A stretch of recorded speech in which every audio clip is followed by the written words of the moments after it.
Hi అండి, నేను మీ బాలు. వయసులో ఉన్న అమ్మాయికి కానీ అబ్బాయికి కానీ నాది చిన్న సందేశం అండి. అబ్బాయి అయితేనో నాకు అందమైన అమ్మాయి కావాలి, లవ్ చేయడానికి పెళ్లి చేసుకోవడానికి అని. లవ్ చేసినా అందమైన అమ్మాయి కావాలి, పెళ్లి చేసుకున్నా అందమైన అమ్మాయి కావాలి.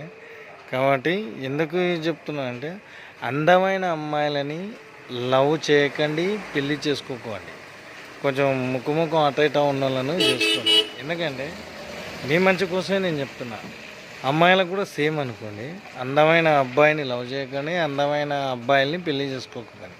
ఇది కూడా మీ మంచికి. ఎందుకంటే అబ్బాయిలు అందమైన అమ్మాయిని లవ్ చేసి వాడుకున్న దినాలు వాడుకున్నాక మళ్ళీ వీడు చెప్పిన మాటలు అమ్మాయికైనా అరే వీడు నాకు దూరం అవుతున్నాడు అనే అమ్మాయి ఫాలో అయిందనుకో, వాడు గుండె చచ్చిపోతాడు. అరే ఇది నన్ను వదిలేతట్టు లేదు, ఎందుకు వచ్చిలేదు రేడా అనవసరంగా దీన్ని లవ్ చేస్తాను. తర్వాత సచ్చినట్టు పెళ్లి చేస్తాడు. పెళ్లి చేసుకున్నాక ఏమవుతుందంటే మగోనికి సచ్చే వరకు గుండె పగిలిసి వస్తుంటాడు. లవ్ అయితే అందమైన అమ్మాయినని అందంగా ఉందని చేసి అందంగా ఉందని పెళ్లి చేసుకుంటే తిప్పల పెడుతుందని, కానీ లాస్ట్కి వస్తే అంటే వాడు మోసం చేయాలనుకుంటే మీరు తిప్పల పెడతారు, లేకపోతే ఏం పెట్టారు.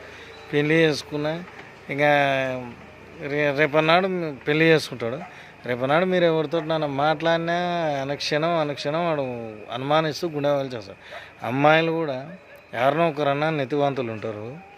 అబ్బాయిలను అందమైన వాళ్ళని పెళ్లి చేసినప్పుడు అందంగా ఉంటాడు, కండలు నేను చేసుకుంటారు లవ్. తర్వాత పెళ్ళి కూడా చేస్తారు. వానితోటి ముందే గడిపేసి పెళ్ళి చేసుకుంటారు.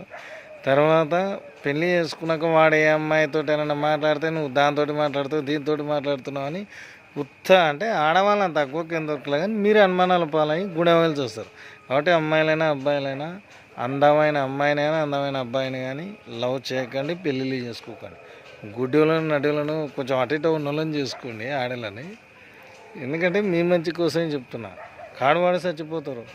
అందమైన అమ్మాయికేమో ఆల్మోస్ట్ ఫ్యాన్స్ ఉంటారు, అందమైన అబ్బాయి కూడా వాడు అందంగానే ఉంటాడని తక్కువ ఫ్యాన్స్ ఉంటారు, ఎవరు దేకరు. అట్లా అమ్మాయికి అంటే చెప్పు సీతాకార్తి కుక్కలు ఎట్టబడ్డట్టే ఉంటారు. ఈ మెసేజ్ మీకు నచ్చిందని ఆశిస్తూ ఓకే అండి, లైక్ చేసి షేర్ చేసి సబ్స్క్రైబ్ చేసుకోండి. Thank you.